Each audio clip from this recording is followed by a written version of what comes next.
என்ன படம் ஓடுது அப்படின்னா லவ் டுடேன்னு ஒரு படம் ரிலீஸ் ஆயிருக்கு, அதுவும் நீ தான் ரிலீஸா அப்படின்னாங்க. நம்ம தான் ரிலீஸ். வேற என்ன படம் வந்திருக்கு, அது கூட காஃபி வித் காதல்னு ஒன்று வந்திருக்கு, அதுவும் நீ தான் ரிலீஸ். ஆமா நான் தான் ரிலீஸ். வேற எந்த படத்தை போய் விட்டு வச்சிருக்கேன். இல்லப்பா அது படம் பயங்கர ஹிட்டுப்பா அப்படின்னேன். அப்படியா அப்ப சொன்னேன் நீங்க பாருங்க.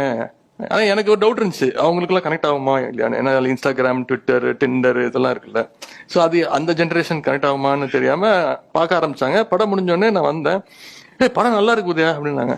அதோட பெஸ்ட் காமெடி எங்க அம்மா, படம் சூப்பரா இருக்கு, இந்த மாதிரி நம்ம எல்லாரும் போனை மாத்திக்கலாமா அப்படின்னாங்க. நானும் எங்க அப்பா ஐயோ. சோ நாங்க டீடைலா வேலையெல்லாம் உட்காந்து ஒரு டாக்குமெண்ட் ஒர்க் பண்ணோம் சார்.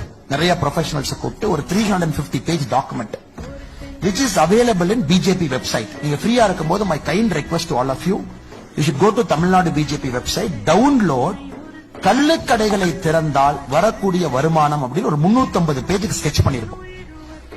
ஒரு பணமரத்தை கால்குலேட் பண்ணி சார், தமிழ்நாட்டினுடைய மொத்த பணமரத்தை கால்குலேட் பண்ணி ஈல்டு பொட்டன்ஷியல் கால்குலேட் பண்ணி அதுல 20% மைனஸ் பண்ணி 138 பொருட்கள் எடுத்திருப்போம். அது எல்லாம் நம்ம பண்ணி அதுக்கு ஒரு தனி ஒரு இது கொடுத்து sir, we have said we will generate 1,05,000 crore.